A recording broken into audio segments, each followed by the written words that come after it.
Baseball, oh baseball. We can't get enough. The team is back. We're here. My man Daryl, the fucking guru's back. Brando, Cruz. We back with it. He's setting up his computer as we go.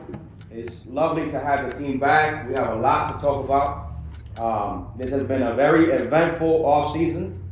And the latest news just happened 2 days ago. Carlos Correa, which is not final yet. It's not final yet. Carlos Correa is seen to go to the New York Mets. 11 years. Was it 11 or 12? 11. 11 years, $315 million for the stud. My man Brando Cruz called it. He called it like 2 weeks ago. He said, yo, we should get Correa. No. Not 2 weeks ago. I called it like the minute the Mets lost. The minute the Mets lost to the Padres, I said we should get Correa. There you go.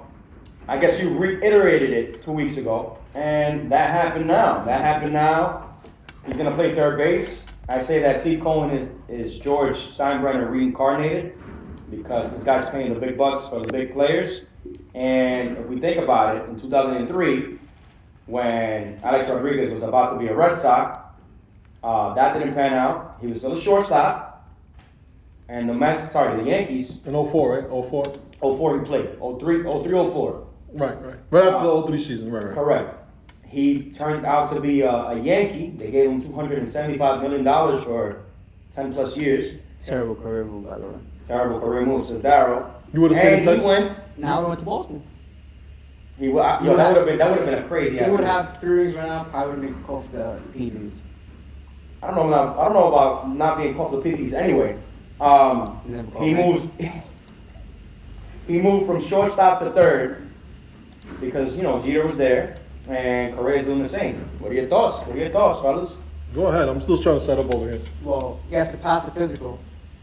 That was the biggest thing when he was in the Giants. He didn't pass his physical according to them, or according to what's been said. Right. Something came up in the physical. It was surprising. I was not expecting it. He did get a lot of money.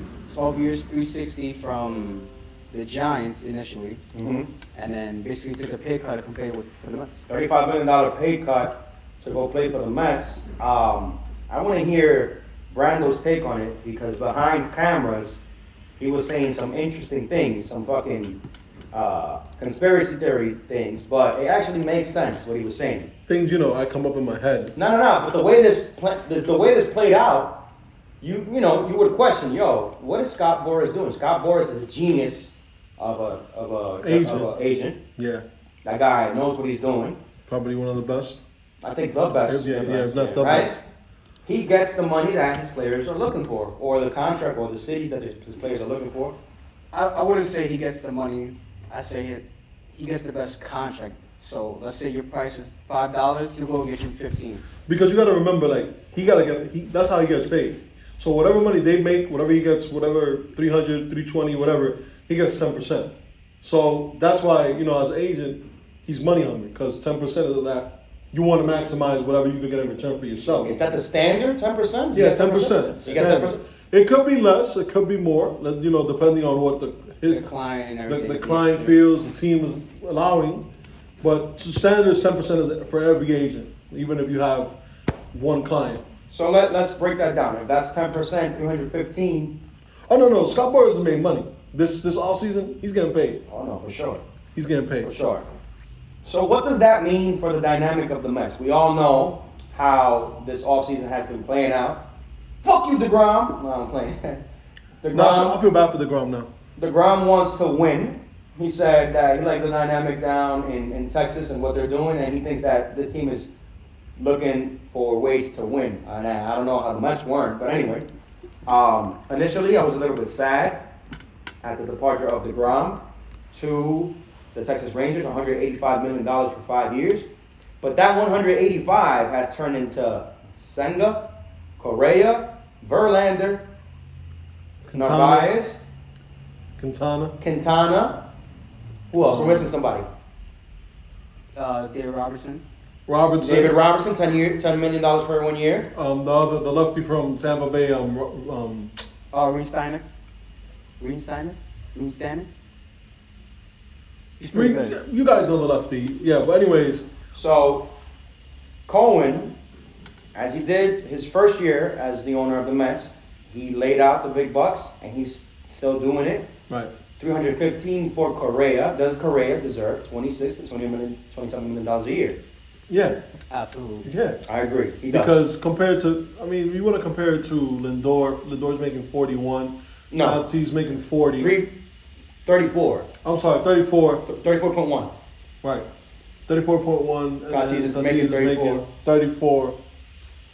I think 28. How much does Turner get per year? 27? Around there? I mean, I think he should climb around 29, 30 because he got the, 10 years, 300? 11 years. 11 years, 300? So- It's like 27, 28. I feel like Correa's better than Turner. Yes. As of right now, better than Tatis. Because of, what have you done for me lately? That's what Major League Baseball has always been about. Now, you can have potential to be great. Tatis has potential, but he hasn't played baseball in 2 years. Right. I don't think we can compare Tatis yet because he's only been playing baseball for 2 years, and Right. Correa has been out here proving that he's an elite shortstop. Right. Now we're gonna see how he's gonna pan out at third, but It's gonna be an adjustment, but I think with his body type, like I've been telling a couple of my friends, I feel like that was the best move that he could have made, going to third base, because he is 6'3", 6'4", he's not small. So therefore, eventually, his range is going to get limited, so that was going to be the move. So I'm thinking this is better, like a career move, like, all right, I'm going to end up there anyways, might as well just do it sooner rather than later. Like Machado and these other guys, like I feel like Corey Seager eventually is going to move to I third think so. base. I think so. He plays a good shortstop, but he's 6'6", and eventually your legs, your knees go. And So what do you say about Neil Cruz? 6'7"? probably going to be a corner infielder. You don't be surprised if first base they move him to first base, which is not bad because he can hit. He can rake like a he can first hit. baseman. He can run. It's just you're too big for the position, and eventually your range is going Your knees. to become limited. Yeah. Now, not shying away from the Correa topic, how much of a concern is his back? That's the wrist, right? The back, or is it the shoulder? They said it was the back. I think for me it's the back. That's the more recent, the biggest injury that kept him out at the beginning of his career. But honestly, everybody's a gamble. Everybody's at risk of an injury. Everybody has that thing that, maybe one day you might not play or you might not live up to their contract fully. Mhm. But if you're paying for career, you're trying to win, doesn't matter. I'll give you the 11, but you can give me probably 2-3 championships in the next 5-6 years. I think that puts us on paper, right? On paper, that puts us as the top 3 contenders of in all of baseball. I say top 2. Top 2? Okay, you go a step further. What do you think? Does that put us in the World Series? As of right On now, paper. I'm talking on paper. As of right now, not talking because of a fan, and I told you earlier when we talked on the phone before this episode, I don't see the Mets getting to the World Series because there's a lot of factors that need to go right. There's a lot of moving pieces that need to go right. And I feel like maybe not this year, but maybe next year, we're going to be we can have the potential to be like the Yankees in the late 90s, where we're in the dynasty. Yes, where we can win multiple championships and repeat as champions. I know Verlander signed for 2 years, but Scherzer still has 2 years, so it's like we got to win within the next 2 years, but I don't see it this year. I hope so, but there's just a lot of moving pieces. Correa making the move to third, Lindor getting adjusted. How is that locker room going to mesh? That's my next question. You got a lot of egos. I mean, Showalter is like, I feel like the perfect guy for that clubhouse because Showalter is a veteran that doesn't let the clubhouse become what's it called, cliche, not a cliche, cliques and stuff like divided cliques. Right, between supposedly the players. last year the Mets locker room was everybody wanted to pull for one goal, was to win. So now you got Verlander coming in, Scherzer, then maybe we don't know if there was like bad blood there. Verlander and Correa got to play together, correct? Or In Houston, yeah. So that's another avenue that we have to think about. You have 2 winners. I don't care if they cheated or anything. I don't care about the cheating scandal anymore because they proved as an organization that cheating or not, they're gonna find a way to be in the World Series at least. Or be next 10 competitive, years. right. Or be close to the World Series, right? So you have 2 winners there, two players that have won They've won together collectively. Then you have the dynamic of Verlander and Scherzer back from Detroit. So there's a lot of chemistry built in there. Now my whole point is, like we all know, Lindor is kind of the face of the Mets, or close to. How is that going to pan out? Because one thing is for playing for Puerto Rico on the left side of the infield, Correa and Lindor. Another thing is playing 162 games. Right. What do you For think? the next 10 years. For the next 10 years together. What do you guys think about that dynamic, the whole left side of the infield? As we know that Lindor will make his mark, stand his ground, because last year McNeil and Lindor had a little fallout over a ground ball that went, I guess that McNeil cut him off. So how does that play a factor? Well, I think there's a mutual respect between both players. They obviously know each other, they came up together. They did play together for Team Puerto Rico, where Correa did play third base. And Right. we didn't really see that kind of stuff going on. Correa has been, it's reported that he said that he doesn't mind moving to third base, only if Lindor is a shortstop. So if he had to move to third base, it will only be for Lindor. So Is this the same scenario as Derek Jeter and Alex Rodriguez? No, not at all. Why? Because A-Rod was the best shortstop when he got signed by the Yankees. He was the best statistically. He was the best in overall. Point blank, he was the best. Egotistically. Whatever you want to say it, Alex Rodriguez was the best. Yeah. And they have the history that Correa and Lindor had. So, from what you guys are telling me, it's more on the upside. Yes. 100%.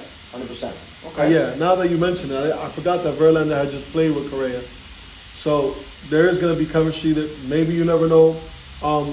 Verlander influenced, maybe, hey, Correa, come over here. Like, we got something going. I feel like we can win now rather than later. And Lindor as well.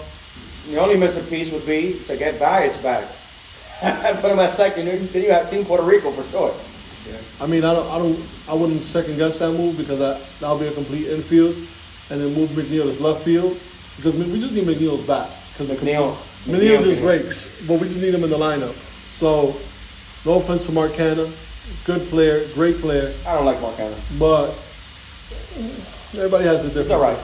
It's all right. But yeah, that would be the next move. But yeah, Javi Baez ain't. Detroit don't let him go anytime soon. So, are we ready to close the chapter on the Correa topic? Or is there anything else to say? You guys think It was. I'll just say it was a little weird how they went about it. I thought as a fan it was like, all right, Correa would go to the Giants, boom, whatever. But the way I don't know how it was handled.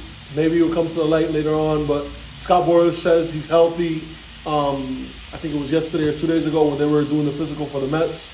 So there's a lot of things that happen behind the scenes that we'll never know. But I feel like maybe the Giants got the short end of the stick, and they pulled out and realized that San Francisco wasn't the place to Correa.